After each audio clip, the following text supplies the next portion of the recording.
Swayam Prabha. Digital India. Educated India.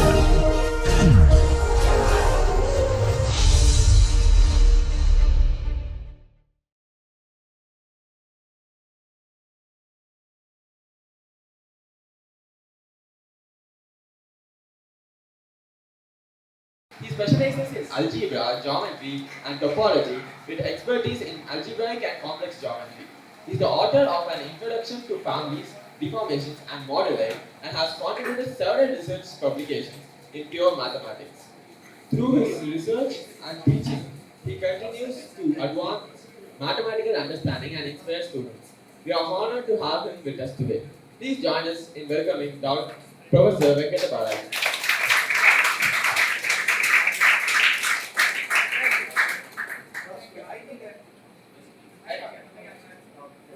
It is always, it is a great pleasure to, give these lectures and also offer projects to, RSIC students. And so we have been doing this. I have been part of this for the last 15 years, and this has been happening for the last 15 years. It's a great joy to, conduct these interviews and then to see all of you, and it's very important in the sense that at least we consider it as very important because you are the people who are the future scientists of this country, and one all of us hope that you will grow up to solve some fantastic problems, not only for this country, for the world, for humanity. Okay, we have come to a status in time in history that it's not clear that we will last a decade or 2 decades or 50 years or 100 years, because there's so much advancement. Unfortunately there's a lot of advancement in weaponry, and it looks like that we might annihilate ourselves. On the other hand, there's also a lot of advancement in conquering disease, and a lot of good also can be done. So science is both a boon and a bane. It depends on how you use it. But the whole world is looking at an energy crisis, a crisis of ecology, okay, a crisis of all kinds of resources. Nature is in a lot of trouble. There are a lot of problems. Okay, renewable energy. Then you have to worry about the ecology, global warming, so many things you must have. And then there's, of course, proliferation of plastics, okay? And then, of course, there are challenges in medicine, in science, and so on and so forth. So, you see, it is, there are a lot of problems. And also, the beautiful thing is, it has always been there, but, people have now seen that all areas of human knowledge, they are getting integrated. So you see, artificial intelligence being used everywhere, and then something like, it's not out of place to have mathematics being applied in psychology or in financial markets. Okay, it's not that mathematics is only applied to engineering or science. Okay, so there's so many things. So you see, one important thing that we want, or at least you should develop, is that you see all knowledge as a whole. Okay, see, you study physics, you study chemistry, you study biology. Okay, you study everything in a compartmental way, but that is all right, because that's how it is taught. But your homework starts only after that. You have to form all the connections. What are the connections between biology and physics and chemistry and mathematics? They're all connected. You need to figure out those connections. And why this is so important is, it's not important that somebody becomes a computer engineer, or somebody becomes a doctor, or somebody becomes a mathematician or a physicist. What is important is that you take any real life problem. You need knowledge of several branches to solve it. Okay, so it's not that if you are a specialist in one area, you can't solve any problem, any standard problem. You will see that you need to learn many things. So you should open up your mind and try to have this interest that how are the various ideas connected to any problem, this interaction between various areas. You should not study mathematics only for mathematics sake. You should understand why mathematics is important in, say, physics or chemistry or biology or artificial intelligence or psychology or whatever it is. Okay, so you should have this this wideness. Of course, this will amount to you to learn many things. Okay, but you should see that as a, it's like reading a novel.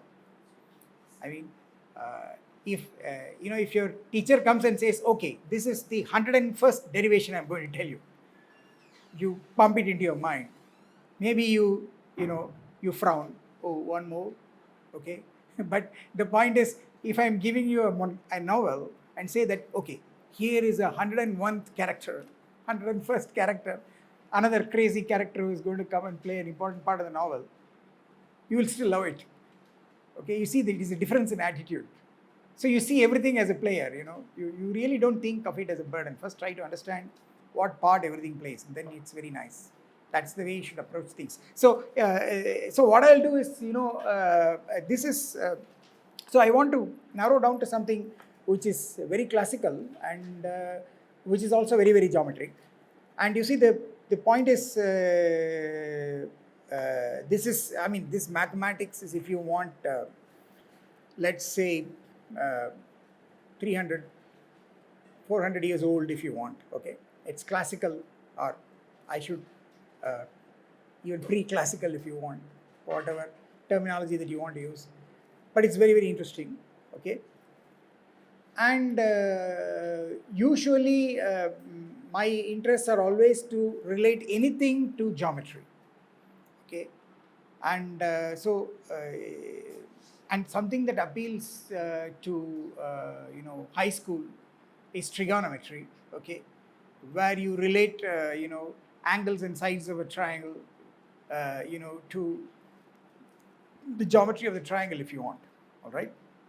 So so that's the that is the background. I also want to say that I'm offering a project on this topic, okay, and this may be taken as an introduction to that.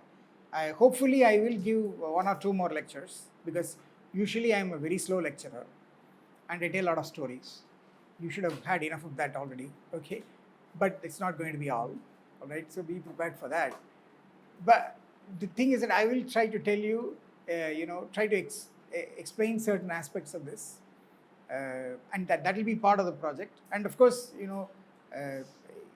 it's something that's interesting that even people who are not in the project can explore. It's not that it's not very, very complicated, okay.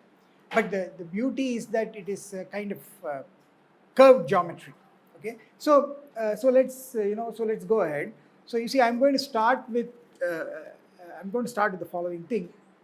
We are all aware of the usual trigonometry. So I'll put usual in quotes. So this is something that everybody knows. You are you are on the plane. So I'll draw a plane, and then you have a triangle. You draw a triangle on that. Then you have these you have these sides, capital A, So I'll do something. I'll use capital A hat for the A hat, B hat, and C hat as the vertices, and the sides I will call them as capital A, capital. The usual rule is that you have the certain standard things. So if I call this as alpha and this is beta and this angle as gamma, okay, then several things from usual trigonometry. Alpha plus beta plus gamma is what? It's pi, okay. So we will do everything in radians, okay. 180 degrees is pi radians. And the reason why I'm using radian measure is because I'm going to relate it to arc lengths on a circle, and then the relationship is that S equal to r theta, the arc length S is radius times theta works only when theta is, in radians, okay? So I'm going to use radians. Of course, pi is the same as 180 degrees. This is pi radians, okay? Sum of the three angles of a triangle is 180, you know that. And then there is this so-called, what are the three fundamental things that you know? You have the so-called sine, sine rule, okay? So you have, so if I call this as, so this is C, and this is A, and this is B. So just watch my notation carefully. So you have this, so there is a sine rule. What is that? It's basically, sine,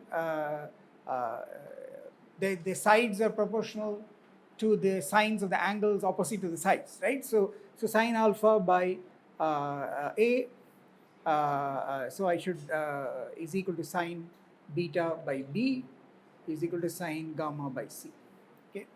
Or you should have seen it as A by sine A equal to B by sine B is equal to C by sine C, okay? So you would have used small a, small b, small c. I'm using capital A, capital B, capital C, and you should have used the vertices as capital A, capital B, capital C, and but then it is understood that A is a vertex, and when you write angle A, you mean the angle subtended to the vertex, and that angle is the internal angle, not the external one, okay? This is the sine rule. Then you have the cosine rule. The cosine rule is what? It is, A squared is equal to B squared plus C squared minus 2BC, cos A, right? Cos, I should write alpha here. So this is the cosine rule, all right? And you know pretty well that this reduces to Pythagoras theorem. You all have to put alpha as 90 degrees. Then cos 90 is 0. That's 90 degrees, of course. If I write it in radians, it is pi by 2 radians. And then cos alpha is 0. So you'll get A squared is equal to B squared plus C squared. So you get, Pythagoras theorem. All right. So this is our usual trigonometry. All right. And two triangles, A, B, C. So I'll put it as A hat, B hat, C hat, and A hat, A prime hat, B prime hat, C prime hat, you have two kinds of operations or relations between triangles. One is similarity, the other is congruence. Okay, so you have triangle A hat, B hat, C hat. I'll put a triple line like this, and this is congruent to triangle A prime hat, B prime hat, C prime hat. That's congruence. And then there is similarity. Triangle A hat, B hat, C hat is similar to triangle A prime hat, B prime hat, C prime hat, and this is similarity. I don't know if you have been exposed to what is called an equivalence relation, okay, in set theory. You are all probably from, how many of you are from the state board, Tamil Nadu state board? So people, at least I know Tamil Nadu state board, in the 11th standard, that you have equivalence relations. I know that, but the CBSE used to have, I think, I don't know, or maybe you will have it in 12th. You have it in 12th. So both of these are actually equivalence relations. What is an equivalence relation? Basically, it's a relation between two objects of a certain type, which satisfies three things: reflexivity, symmetry, and transitivity. And the idea is very simple. A is related to B if and only if. So the reflexivity is A is always related to itself, A is related to A. And if you look at it, every triangle is congruent to itself, and every triangle is similar to itself. Okay. Then you have symmetry. If A is related to B, then B is related to A. Okay. So if A is congruent to B, then B. If a triangle is congruent to another triangle, then the other triangle is congruent to this, because congruency is symmetric. It doesn't depend on the order. All right. And that's also true for similarity. If one triangle is similar to the other, then the other is similar to this. So congruency and similarity are also symmetry. Then you have transitivity. What is transitivity? If A is related to B and B is related to C, then A is related to C. So that also is true if a first triangle is congruent to the second one and the second one is congruent to the third one, then the first is congruent to the third one. Similarly, the first triangle is similar to the second one, the second triangle is similar to the third one, then the first triangle is similar to the third one. Okay? And what is so both of them are equivalence relations. But congruence is stronger than similarity. Similarity, you can have triangles which are similar but not congruent. What is the problem? The problem will be sides will be proportional, but the sides will not be equal. That means the sides will differ, they will be up to a ratio. The sides will differ by a ratio. Okay? Rather, the quotient of sides will differ by a ratio. Okay? Fine. So you have this situation. So, so this is the situation. This is our good old, usual trigonometry. So here is a question. So I'll ask you two questions. So here is question 1. So question 1 is the following thing. You again take the plane, okay, and what you do is that you draw a triangle on it. But now I'm going to do something. My triangle is a curved triangle, okay. So the edges of the triangle are nice curves, okay. So you see. So here's my triangle, okay. So this is my A hat, this is my B hat, this is my C hat, okay. And this length, the length of the curve from A hat to B hat, that is my C. The length of the curve from B hat to C hat is my A. And the length of the curve from C hat to A hat is my B. You assume it's a nice smooth curve, right? You know what a nice smooth curve means? It means that, first of all, a curve is smooth means what? At every point there is a well-defined tangent, all right? And smooth curve means that as you move along the curve, the tangent also moves continuously, okay? Yeah, so good question. So now I have to come to that. So the question is, what about the angles? So there's a way to do it. Calculus tells you how to do this. So basically what you do is you do the following thing. So you take this point A. There is a tangent like this, and there is a tangent like this. Okay, and take this angle. Call this as alpha. Call this as alpha. Okay. So I think this was yeah, that's right. Yeah. And so the important thing is that there is a well-defined tangent. Okay. And similarly, at the point C, there is a tangent like this, and there is a tangent like this, and call this as so this was so this is gamma. So this is my gamma, and somehow I think I didn't draw this very nicely. So let me draw it nicely. So let me put something here. So this is going to be my beta, and then I'll draw the curve so that it looks decent enough. And so I start like this, and then I go like that. Then I start like this, and well, I go like this, and then I start like this, and well, I go like this. Okay, so it's a rather crazy looking triangle. Okay, so it's a triangle. This is a new kind of thing that for you. It's a curvy linear triangle. A curvy linear triangle is basically a triangle for which the sides are all nice curves. Okay, and you can make sense of the angles. All right. So here's the question. The question is, what happens to trigonometry?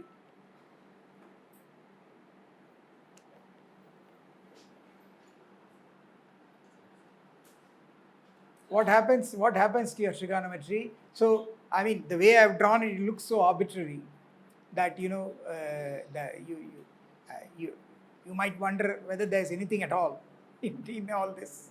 Okay, it's like this is a very general question. And do you The question is there any trigonometry that you can make out of this? Okay, so think of these guys. Think of uh, some of the three angles, the sine rule, the cosine rule, or Pythagoras theorem, things like that. Okay, so that's the question, right? So that's where we are. Somebody raised a hand. Somebody has a question. Did somebody have a question? You were going to ask something. Yeah, tell me. In the curvilinear triangle, the angles are changing continuously, right? What do you mean by angles are changing continuously? Like I mean, each part of the curve, the angles like between between 2 points in the curve, the angles are changing continuously. you mean the tangent is turning continuously.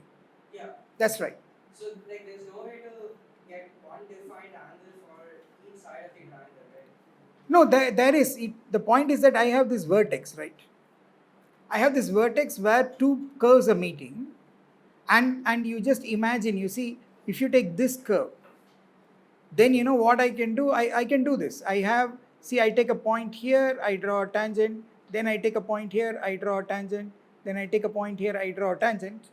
And then as I move it, finally I will get this tangent and the limit, right? So I'm just taking the limiting tangent.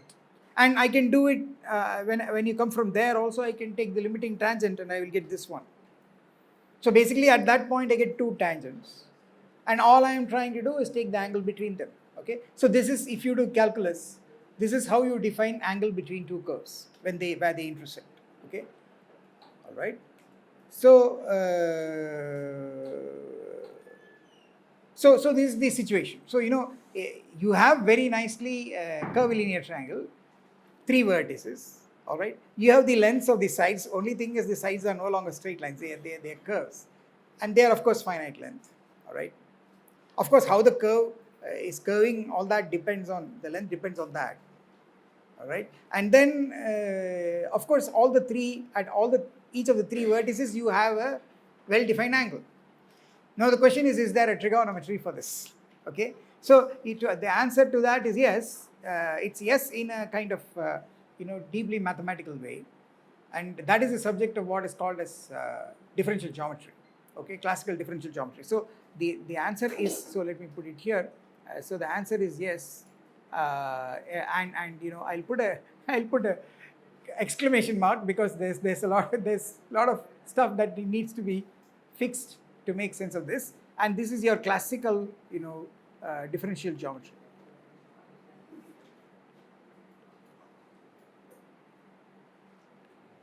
Okay, so you have this. So now what I'm going to do is that so this is question 1. Okay, now so this question 1 is already it's kind of it looks quite arbitrary in the sense that this is, if you show this to somebody on the road and says this is a triangle, then he might slap you on the face. Okay, and then you should say that, well, you see, I'm a mathematician, and whatever I define it as, anything is what I define as it is. Take it or leave it. Okay, if you take it, then you don't have the right to slap me. So unless I give you a wrong proof. All right. So so here is to make things better or worse. What I'm going to do is I'm going to make this worse. Okay. So one of the things you do in math or in sciences, you have something. You ask a crazy question. If that were not enough, then you ask the most crazy possible question that makes that question that's more crazier than that question. Okay, and you go mad at it, but it's not that. The point is that somehow, interestingly, you do this, and you capture a higher science. It's imagination. You allow your imagination to go wild, and then you ask questions. And interestingly, what happens is sometimes you realize that there are ways by which you can make sense of things, and something new emerges that you didn't have, you didn't think of, or you didn't have an idea to come across. Okay, so here is another question to make things even more worse or crazy if you want. and it is the following. So what I'm going to do is, well, here I had a plane, right? Now I'm going to make that even more worse. Let me take a smooth surface. Okay. So now what you do is that, I have a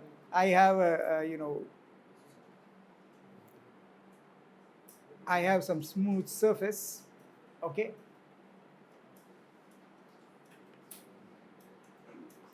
Right. So it is like, you take a towel or something like that, and you have a high speed camera, and then you just uh, uh, move it, in the wind. Then you will get a nice curved surface. Okay. You just freeze the camera at an instant, you'll get something like this. So this is a nice curved surface. It's a smooth surface. So the see the so there is already, see, what you must appreciate is that there is calculus that's sneaking in. You must appreciate that calculus is sneaking in, because already, in this question, calculus has sneaked in here, because it's calculus that allows you to define these three angles, alpha, beta, and gamma. Because the angles are the angles between the tangents, and the idea of tangent is, if you want the tangent, the slope of the tangent is given by the derivative, right? So that's calculus for you. Right. Basically, and mind you, remember that a tangent is calculus because it's the limit of secants. If you have studied that, so if you go back to your first class in calculus, if you have not done it, it's not a big deal. Suppose I have a curve like this, and suppose I want the tangent at this point. What I do is that I take a nearby point and draw this secant. Okay. Then what you do is you start moving this point closer to the curve. So if you come to a little bit more closer, then you get this secant, and then you move it further more, all right, very close. Then you get something, you get one more, and then finally in the limit, what happens is that you get actually you get this tangent at P is limit of PQ, Q tends to P. So this is what is happening geometrically. But if you capture it using functions, you will get calculus. It's the derivative. Okay. So I don't know how many of you have done calculus. If you have not done it, then it's no big deal. Okay. So so nobody has seen limits. You have seen limits, but you have not seen derivatives. You have seen derivatives. Geometric meaning of derivative, have you seen? It is the slope of the tangent, right? So the usual thing that you come across in school is that you have this, if you draw the graph of function y equal to fx, and you take this point corresponding to x naught, then you get this point which is x naught comma y naught, which is f of x naught. And then if you draw a tangent here, okay, then the slope is given by the derivative at x naught, which is df by dx at x equal to x naught. Okay. All right. And it's proved exactly using this very geometric idea that tangent at a point is just the limit of secants as the nearby point approaches that point. Okay. So you have a question. So in the curvilinear triangle, sir, why can't we can write theta as a function of its two sides, right? Like if you assume a cap b cap to be y and b cap c cap to be x, so then the small length will be dx and the small length will be dy, and if you assume it to be d theta in between them, we can construct a small triangle using dx dy, and then we can apply cosine rule using that, and we can get d theta as a form of dx and dy, and then we can integrate to get theta as x and y. Well, the point is that I mean you'll have to try it out, okay, because there's a lot there. when you say such things, there are a lot of ambiguities. So you have to fix a point, and then there are two other points that are moving, and then you have to take these points very close. Okay, but then the problem is that the if you go very close, you will get the angle beta, but the other two angles you don't have control over. They will become irrelevant. See, if you come very close to B cap, the information about alpha and gamma will be lost because they're far away. Calculus only captures what happens very closely. It doesn't capture things far away. So what you can do at B hat using calculus is only as it is look at the limiting tangents and take the angle between them. But this for the same beta you can imagine, no, I could have changed the picture so that alpha and gamma are completely different, right? I could have changed everything else. All right. So yeah, so you have to be very careful when you do calculus. Calculus is when you take derivative, etc. You are focusing attention at a point, but this is a global thing that you want to bring in. Okay. So here you are. So you see, what I wanted to say is that what is this business that a curve is smooth? The business that the curve is smooth is that at every point there's a tangent, well-defined tangent, and as the point moves on the curve, the tangent moves smoothly, continuously. Okay. So for example, if you think about it, this point is not a smooth point. The reason is because at that point there is no unique tangent. There is one tangent for one portion of the curve, and there is another tangent for another portion of the curve, and they are not the same, right? So you can see the way it's drawn. These 3 points are not smooth points. They are called singular points. Okay, and so the idea is that for curve to be smooth, at every point you should have a tangent, and the tangent should move continuously as you move the point of the curve, right? So now, how do you define a smooth surface? It's also done in the same way. Just like, so what is happening in a curve, at every point you get this tangent. The tangent is actually a straight line approximation to the curve. If you go very close to the curve literally looks like a segment, like a straight line. That's what tangent means. Okay. Now if you see the curve is one dimensional, a line is one dimensional.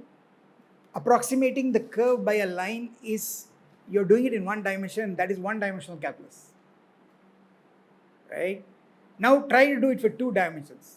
You have surface is 2 dimensional. What is a 2-dimensional analog of a line? It's a plane. A line is flat, if you want, straight. What's a 2-dimensional analog of something that's straight? It's a plane, right? So if you take a 2-dimensional surface, if you approximate it at a point and you can get a plane, that should be the tangent plane, right? So what is a smooth surface? A smooth surface is a surface for which at every point you have a tangent plane, uniquely defined tangent plane. And as you move the point on the surface, the tangent plane should move continuously. Okay? What is an example of a singular point? Take a cone and take the vertex of a cone. That's a singular point. Because at every point on the cone which is different from the vertex, you will have only one tangent plane. Okay? But at that point, you will have the whole 3 space. Every vector is a tangent there. Okay? So the problem is that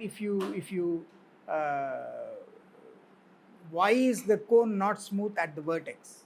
Because at the vertex, if you take all possible tangent directions and take the space generated by that, you will get all 3 space. So the tangent space becomes 3-dimensional. It's no longer a plane. But the cone is still only 2-dimensional. Where the tangent space dimension goes up, it's a singular point.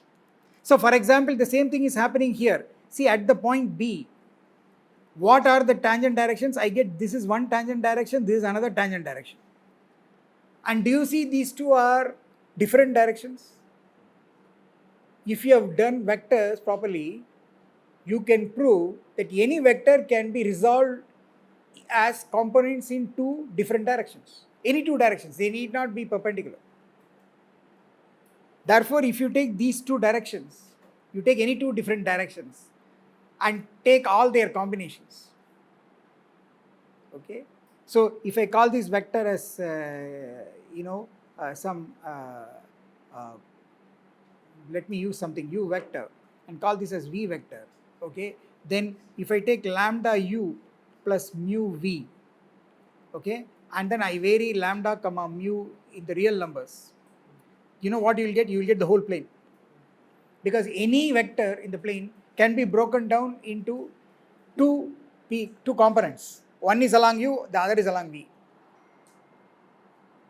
Okay, so the moral of the story is, you see, at this point, this curve is, why is it singular?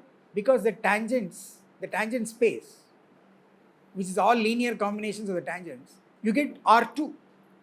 It's two dimensional, but the curve is only one dimensional. That's why where the tangent space dimension goes up, it becomes a singular point. Similarly, if you take a cone, at the vertex, the tangent space dimension will become three dimensions. Why? Because you can easily imagine three different directions, and any direction in any vector in 3 space can be resolved along 3 different directions, so long as those 3 different directions are not coplanar. If you give me 3 vectors,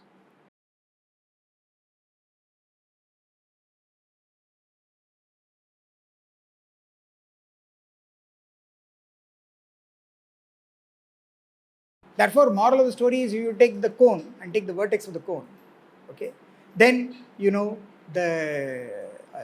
take all possible tangent directions and you take all linear combinations of that, you will get 3 space. So the tangent space to the cone at the vertex is 3 dimensional, whereas the cone itself is only 2 dimensional. So it's not a smooth point. So you understand why the vertex is not a smooth point. It's the other way to see that a smooth point is a point. Even figuratively, it's not smooth. It's sharp. The reason that it is sharp is that it has two. It doesn't have a proper tangent plane. Okay, if a curve is sharp at some point, it means that at that point, if you approach it from 2 different directions, you get 2 different tangents. That's why it's sharp. If you had a well-defined tangent at that point, you touch it, it will be smooth. Okay, so you can see that it is also geometrically, figuratively, it's correct. So you see that way also, you take vertex of a cone. That's a sharp point. If you touch it, you will feel it. Okay, so I was just trying to explain what a smooth surface is. So what is a smooth surface? At every point, there is a tangent plane at that point, 2-dimensional plane. And as the point moves on the surface, the tangent plane also moves nicely. All right. So take a smooth surface. Now I am back to my crazy question. So now what you do is that you make life worse, and now you take 3 points on this, and simply draw a curved triangle. Now you see what you have done is you're drawing a crazy, triangle on a curved surface. Okay, I mean, whatever we did here on a plane, you do it on this surface. So here again, on this surface, I have this A hat, I have this B hat, I have this C hat. All right, and again, everything works. I can define these angles.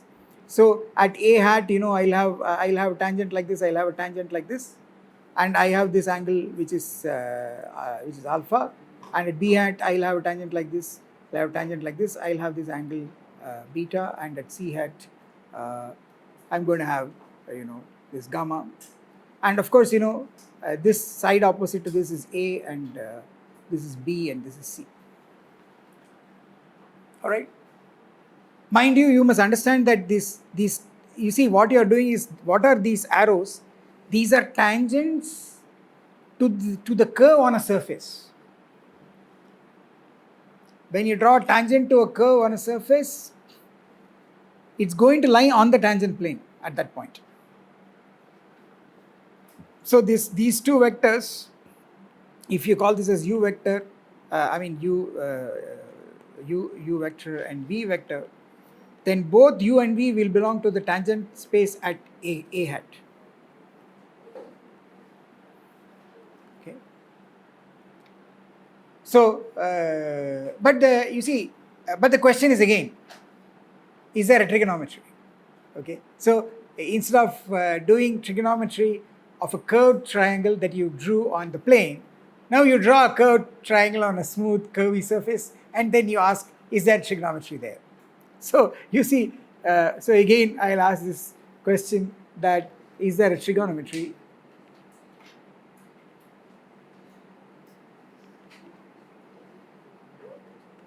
Okay, so so this is the this is the most, I mean, most craziest, wildest question that you can ask.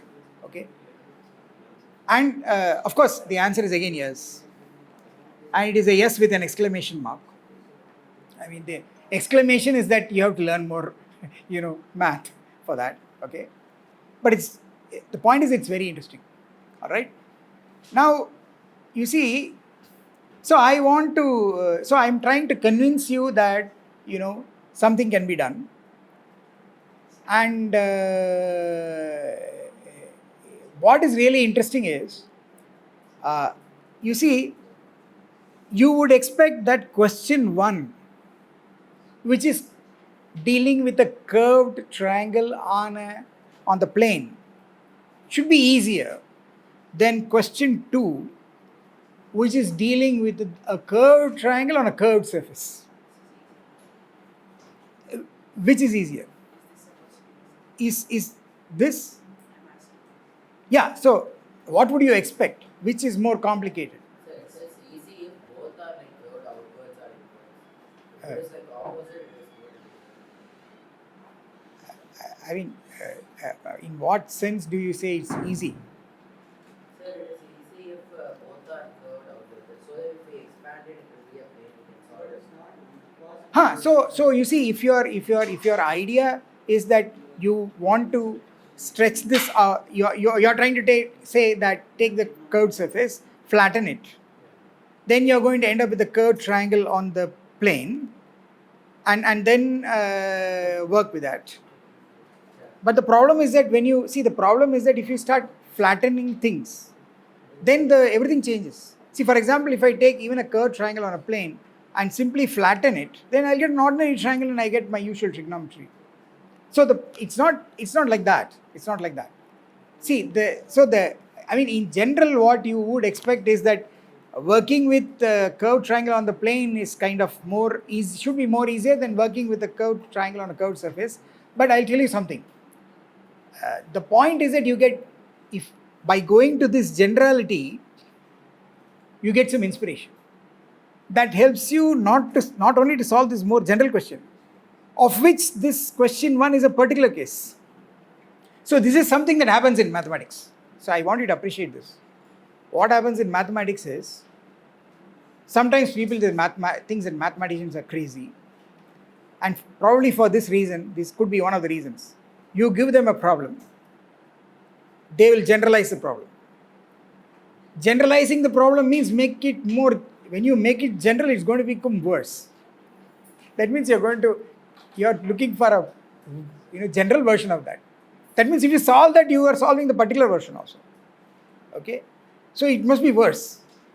Okay, and then they will do this to a crazy extent, and then you will say, oh, this fellow, I gave him a problem. Instead of solving it, he has made it into a bigger problem. And then he goes and meets his friend who is another nerd. That fellow has made it into a much more bigger problem. And these guys are of no use. No, but actually it doesn't work like that. So what happens crazily in mathematics is you generalize it. Then you come to a certain, level where mathematically it becomes simple. That's the point.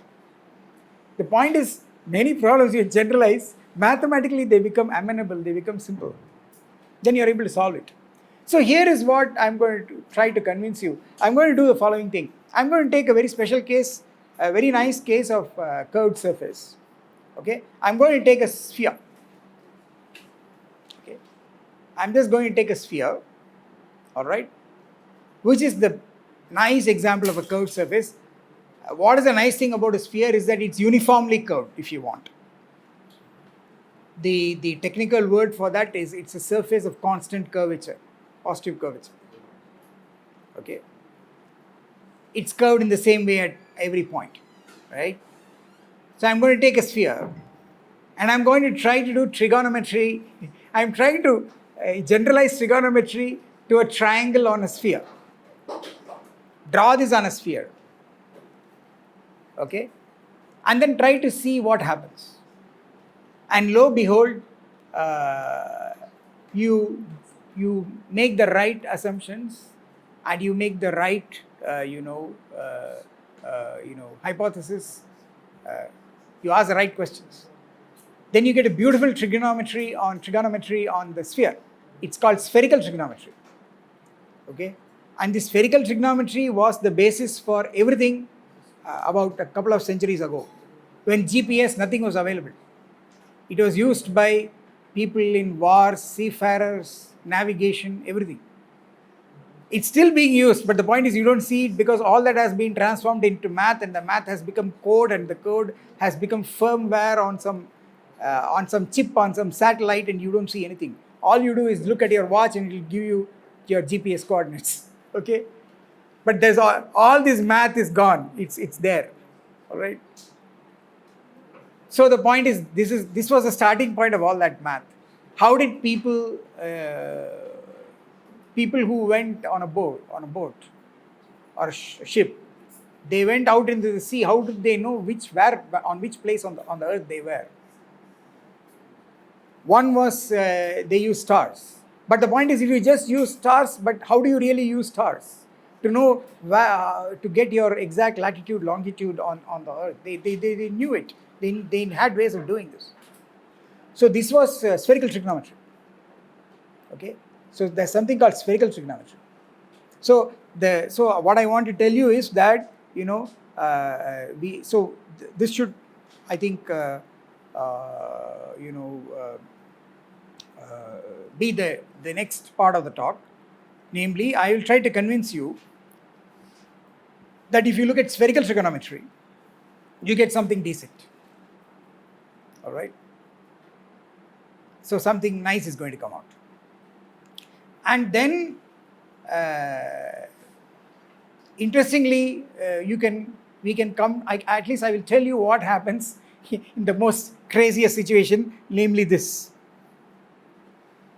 What is the answer? Okay. So the next thing is we do spherical trigonometry.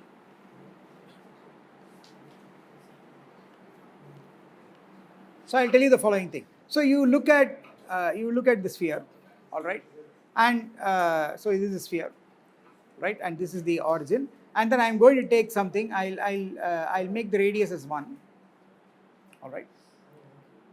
I'm taking the unit, sphere, if you want, yeah. And you know why we take the radius to be 1? Because the advantage then is that if you take an arc of a certain length, then the angle that it subtends at the origin is also the same as the arc length. S equal to r theta, but r is 1, so S equal to theta. So that's the advantage of working with the unit circle. Okay. Now, what am I going to do? So watch very carefully. So first let me try to mimic the usual trigonometry. What is happening here? See, I have 3 points on the plane, all right, and I am joining by these lines. So what is special about these lines? They are straight lines. So what is special about the lines? See, I'm joining I have this A hat and B hat. I'm joining them. What is special about that line segment? Of course, it's not curved. It's a straight line segment.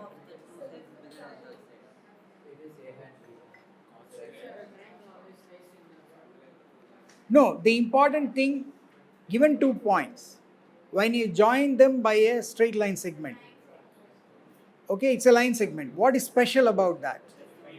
When you connect this point to the other point by a curve,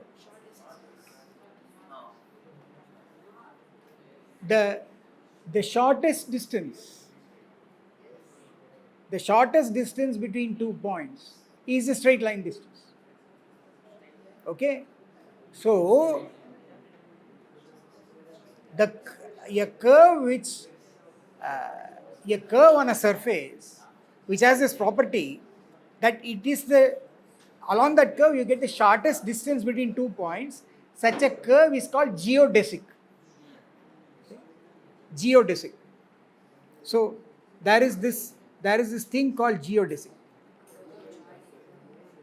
Okay. Geodesic is the curve that connects 2 points on a curved surface so that the curve has shortest length. Okay, and this is very, very important. I mean, if you are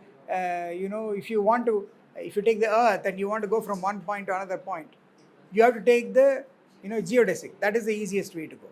Okay, and the straight line will I mean, if you are on the other side of the earth, you will have to, the straight line will take you through the earth, and that's not possible.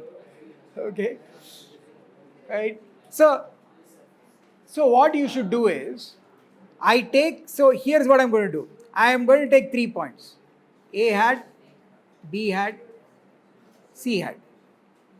Okay, what I have to do is, from A hat to B hat, I have to take a geodesic. That is the analog of a straight line segment joining 2 points of the plane. What is the shortest distance between 2 points on a sphere? What is the geodesic? It is the arc of the unique greatest circle that passes through those 2 points. So basically what happens is that, you see, through those 2 points you can draw many circles which lie on the surface. There's only one greatest circle. That's the circle that you get by taking those 2 points and the origin and taking that plane. It will cut the sphere into 2 halves, and then you will get the great circle joining those 2 points, and you will take the smaller segment that joins those 2 points, and that is the geodesic. It will be an equator, of course, because it will be a great circle. Okay, so you understand what I'm saying? So what you do is that you have to take this, you are literally taking a slice of the sphere by a plane passing through the center and those 2 points. So basically, you imagine something like this. There is a plane like this. This plane contains, let me call this as plane containing O, A hat, B hat. That plane cuts along a circle, and that's a great circle because it's the largest possible circle. And then you take this segment. So this is the geodesic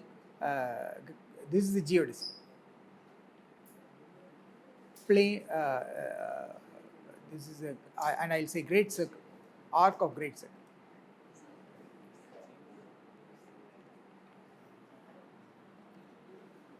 An arc of great circle means the center of the circle is O.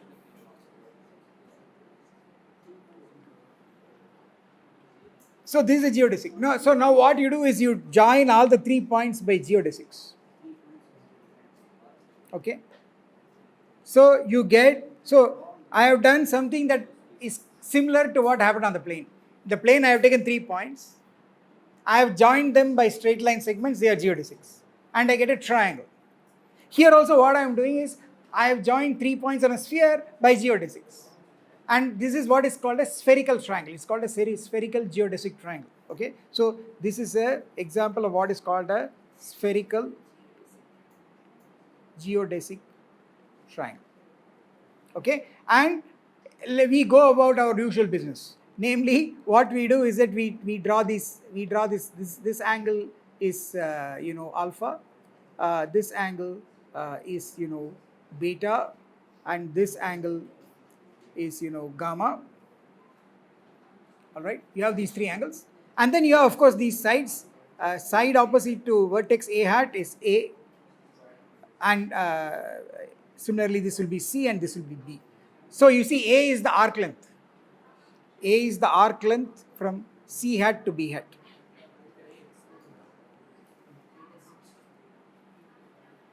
Arc length of the great circle joining C hat and B hat is A, and C is actually this length. It is arc length from A hat to B hat along the great circle. Right? Okay. You have this, right? And what do you get? So you get you get amazing things. So here is your trigonometry. Okay, you get a sine rule. Okay, remember what is the usual sine rule? Plane triangle, sine of the angle by the side is equal to sine alpha by A is equal to sine beta by B is equal to sine gamma by C, right? You know what you get here? You get sine alpha by sine A is equal to sine beta by sine B is equal to sine gamma by sine C. The beautiful thing is that this A, B, C, in the plane triangle case, they are lengths of the sides. But here they are arcs of the circle, but they are also the angles of subtended by those arcs at the center because you have taken a circle of radius 1, so their trigonometric ratios make sense. So you must understand that, if I join this, if I join this and if I join this, then this angle is exactly C. Because this is 1, this is 1. So the beautiful thing of taking radius equal to 1 is that the sides can also be interpreted as angles. Sir, but this is a special case of units. You take the radius as not equal to 1, you just add it to the You can see, anyway, trigonometry is basically defined only using the unit circle, right? In this case, of course, I am using the circle, that great circle, right? So, beautiful thing is that, see, this becomes this. This is the plane version, and this is the spherical avatar of that. Okay, and you know what? It's very nice. Why is this consistent? See, you take this sphere, all right?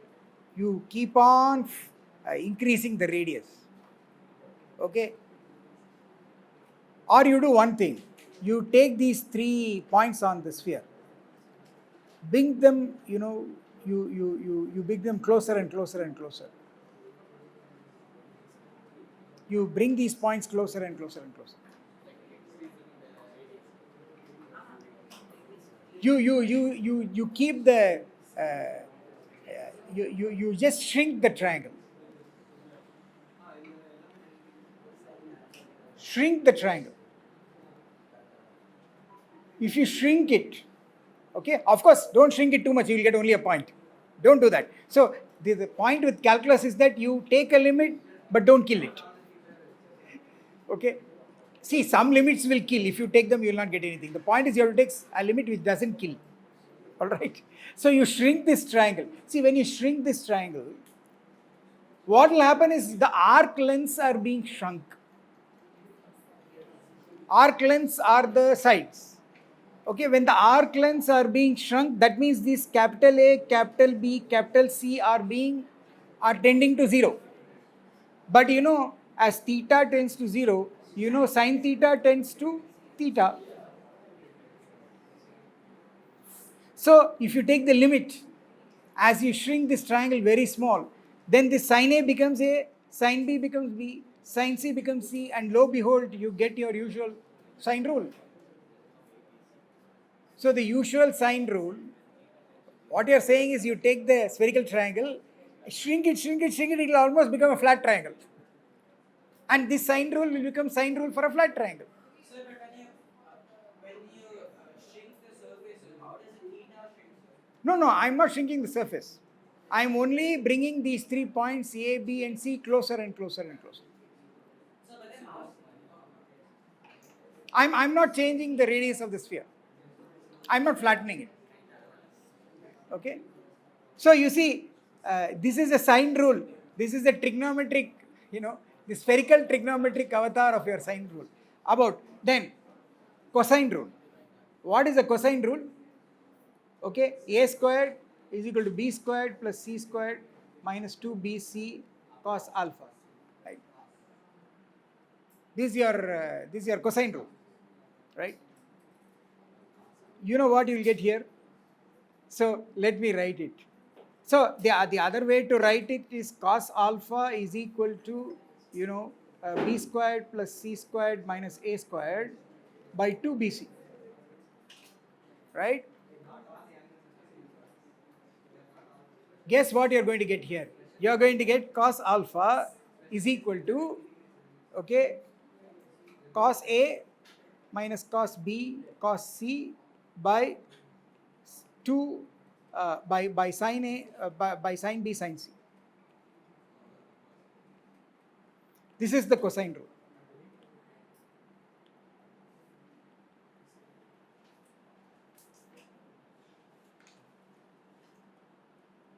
This is the cosine rule that you will get in the spherical case. And again, if I make the triangle very small, the triangle should become flat and you should get the usual cosine rule. Let's check it. As theta tends to 0, sin theta goes to theta. And do you know that where will cos theta go? Up to first, as theta tends to 0, cos theta will go to 1. Okay, right? Because cos is a continuous function. As theta tends to 0, limit of cos theta is the cos of limit theta. That's what continuity means. So you'll get cos 0, that is 1. But let me go to, second order. Cos theta will, if theta is very small, this becomes 1 minus theta squared by 2. Theta small. Why is this? Have you studied series, Taylor series? So I should tell you two things that you will learn in calculus. You will learn that e power x is 1 plus x squared by factorial 2 plus x cubed by factorial 3 plus etc. Okay? And if you put x equal to I theta, where I is root of minus 1, then you will get e power I theta. On the one hand, it will be cos theta plus I sin theta. And this will also be equal to 1 minus theta squared by factorial 2 plus theta power 4 by factorial 4 minus theta power 6 by factorial 6 plus minus dot dot plus I times theta minus theta cube by factorial 3 plus theta power 5 by factorial 5 minus theta power 7 by factorial 7 and so on. And this is cos theta and this is sin theta. So if theta is small, so that you can neglect degree third powers and fourth powers, then cos theta is actually this. This is a good approximation. Okay, so let us use this. So what you do is, you see this cos alpha, so you assume ABC small. Okay. Pardon? The second formula is EI theta. You just said that the first term can be taken as cos theta, right? But how did EI theta even come in our present case? No, I am just trying to justify why cos theta as a limit is 1 minus theta squared by 2 for theta small. If you allow error, if you neglect errors of powers of theta greater than 3 or equal to 3.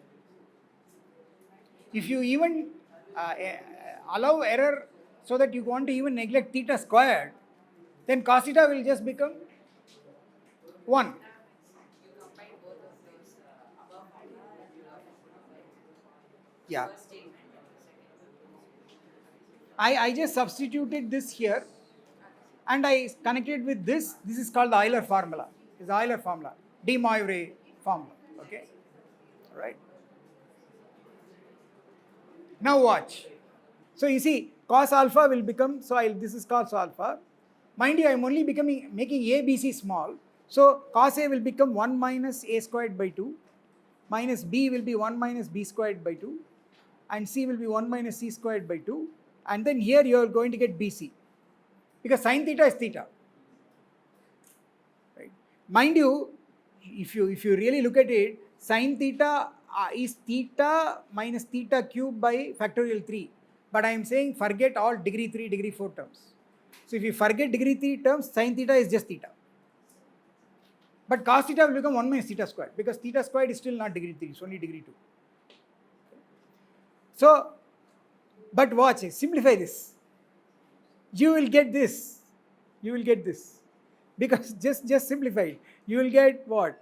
You will get minus a squared by 2 minus, so 1 minus a squared by 2 minus here you will get 1 minus b squared by 2 minus c squared by 2, and then I will get b squared c squared by 4, right? But watch, I am not allowing degree greater than 2. So this is gone. I neglect it. Because b squared c square is order 4. And then I'll divide by BC and simplify this 1 and 1 goes away. What do you get? You will get b squared plus c squared minus a squared by 2bc is equal to cos alpha. And what is that? That is exactly this. So you have gotten the usual cosine rule. Okay? Right? So moral of the story is that you have got back your plane trigonometry, and you have got a spherical trigonometry. The spherical trigonometry, when you make the spherical triangle very small, it becomes like a plane triangle, and your spherical trigonometry becomes plane trigonometry. See, we live on the surface of the earth, but for all practical purposes, we are on flat land. You see the effect of the curvature of the earth only when you go to the seaside and you see that it's going like this on the sides, or when you fly on a plane you see the horizon and then you see the horizon is like this. It's not straight. But for all practical purposes, do you ever feel that you're on a curved sphere? You never feel it. That's the idea. Okay, so that's the introduction to this. So hopefully we will continue with another talk, and I want to say that people who are going to be part of my project, I expect them to fix all the details, understand the proofs, and try to understand differential geometry. So if you look at NPTEL, there is in fact a whole sequence of lectures. I'll be done.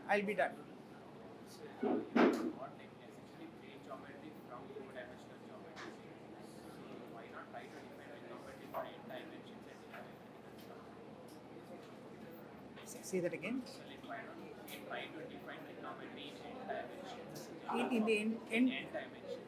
That's a good question. Yes, there is something like that. Yeah, you can do it. Yes. So when you're doing it see, the point is that when you go beyond the 3 dimensions, you cannot see it. So you need mathematical. See, you cannot directly see it, but you need to have a mathematical theory by which you can see it. Mathematically see it, but not physically. And then you have to formulate it. So this is the higher differential geometry, where you study curvatures and connections, and the high differential geometry where you study vector bundles, and that's connected to string theory, cosmology, relativity, gravitation, particle physics, astrophysics. They are all connected. Very heavy geometry is used, and these are the starting points. Yeah.